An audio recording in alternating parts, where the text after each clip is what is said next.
Hi and welcome to another episode of PDA Dad UK. In this episode I'm going to be talking about mental health, and in specifics my own mental health. I'm taking some of my own advice and I'm actually going to be talking about mental health and how it's affecting me at the moment.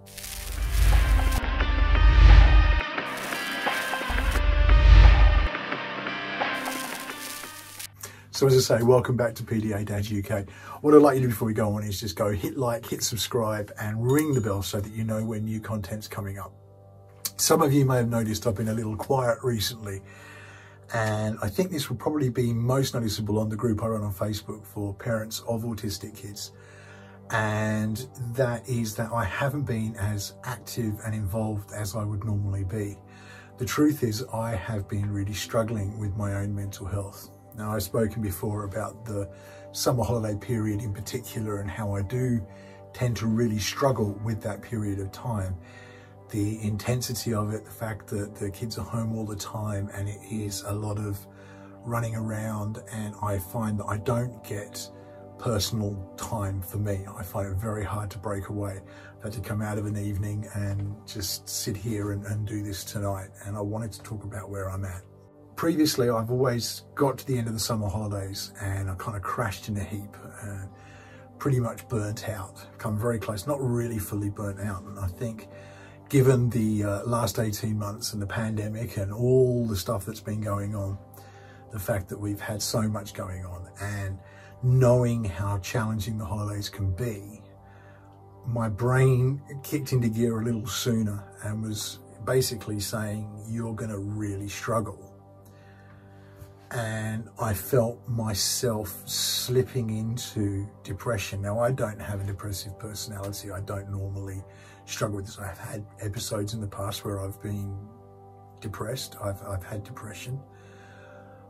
It's not something that is an ongoing regular condition for me. And really, I hadn't reached that spot, but I was close, and I could tell I was close because my passion for things was waning. So things I'd normally dedicate a lot of my time to and the things I'd find interesting, I was finding weren't providing that same sort of buzz or enjoyment, pleasure for me. And I felt myself retreating. I'm not talking to people so much, not spending as much time with people, basically just sort of slipping into my own headspace. And I know from experience, that's a bad place for me to go. That's where I tend to, they're warning signs for me. I know when I'm getting into that headspace, I'm heading down a path that's not going to be healthy. And a lot of carers, a lot of parents will understand this. When you're in that, there's a realization that so much relies on you. The weight of the world feels like it's on your shoulders a lot of the time. And in many ways it is. Without you, things fall apart. And I really struggle with that, knowing that if I'm out of the picture, what happens? I think I was smart. What I did was I reached out to my GP and I said, look, I'm really struggling here. My headspace is bad. I know historically this is a bad period for me, or a place where I tend to start burning out or get close to. And went through the usual sort of list of questions that doctors will ask in these situations. And they've put me on just a mild antidepressant. It takes a few weeks to kick in, and I should be kicking in at some point this week, I hope. But it was basically before I slip into that really low place, I needed to do something that was going to help me to not fall into that. And it's because the things I traditionally do for me, I just can't do during this period. So the gym is somewhere that I like to go. I find helps me with my mental health. It gets the serotonin running, the adrenaline going. It produces all those, hormones in the body that lift you and elevate you. And I don't get a chance to do that. I can't do that. I can't slip away and get the time to do that without leaving everybody behind, and it just doesn't work. It creates a real conundrum because I know I need that, but it's just not physically possible. And so you fall into this trap of just not getting out, not doing that kind of stuff. everything's for everybody else. And I find that really draining after a while. I love doing things for other people, don't get me wrong, that's not what I'm saying. But I need to feature myself in there somewhere so that I'm getting that just half an hour respite, a bit of time for me to do the things I enjoy. Preparing for that and being able to go to the doctor and say, look, I'm struggling with my mental health. How can you help? Was, I think, a real positive. And as I say, the meds they've given me should kick in, and I don't have to be them on the long term. It's something that I can, use during this period and maybe for a brief period after the holidays, just to get into recovery mode. And once I'm back in doing the things that I enjoy and the things that help me to stay clear of, falling into depression, that's what I can do. I think the problem is, and the reason I don't tend to speak about this stuff for myself. I talk about a lot of personal stuff, but when I get into that headspace, I tend to retreat. I don't talk to people, and that's a big mistake. I don't let people know where I'm at. I don't let people know where I'm at and what difficulties I'm facing. And so how's anyone to know? Just this last weekend, we've had my mother-in-law here, and it was great. She comes, she helps a lot, but I wasn't myself. And she thought she'd done something really wrong. And she actually spoke to me before she left today and just said, look, you're doing really good. I hope you know that, and you're doing good. And I'm sorry if I've upset you in some way. I was able to say, well, no, you haven't. That's not it. And I was able to explain, look, I'm in a bad headspace. I know it. I've actually reached out. I've started taking an antidepressant and I'm doing something about it. And it was nice to be able to say it without it being, something that could have been an issue was reverted, because I was able to be open and say where I'm at. We, as parents in general, as human beings in general, I think the world we're in at the moment, and I love social media, but social media plays a big part in a negative mental health mindset. The best thing anyone can do when they, hitting that point is get off social media, because all you see on most social media is what people want you to see of their lives. There's a fantastic meme I saw, and I'll try and find it and put it on here. I tried before to find it again and I couldn't, but it was basically what social media pictures you put up, and it's the crop.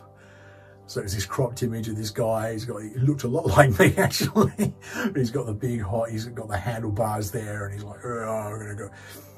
And he just looks the piece, and then it sort of pans out, and he's got the beer gut, and he's actually pushing a lawnmower, and it's just brilliant, because it is, what we put on social media, what people put on social media is what they want the world to see. They want you to see you. It's the filter, it's the lens that you get seen through. It's, Instagram is the perfect example of, you don't see people in the natural state. They're filtered. They've got, masks on. They've got the filters on that clean up the blemishes and make them look better. It's Photoshop without needing to Photoshop, and it's a fake representation, and people need that. That's not a criticism, and I get that people need that, but it's not real life. It's not who we really are. It's who we'd like people to think we are. And it can be such a negative place to go, because you see all these perfect people living these perfect lives, and life's not like that.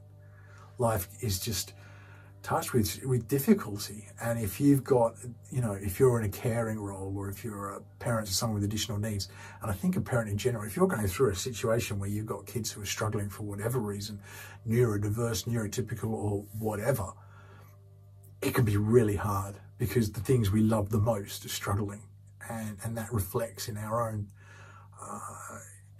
mental outlook, and the relentlessness of having to get through that can really, really, really impact us. And if you're not getting a break, if you're not getting that moment to breathe and just be you, it's so detrimental, and it's just a bad thing. Reach out and talk, see a doctor, don't be afraid. And I think the problem is, the stereotype is that it's weak to say I'm struggling.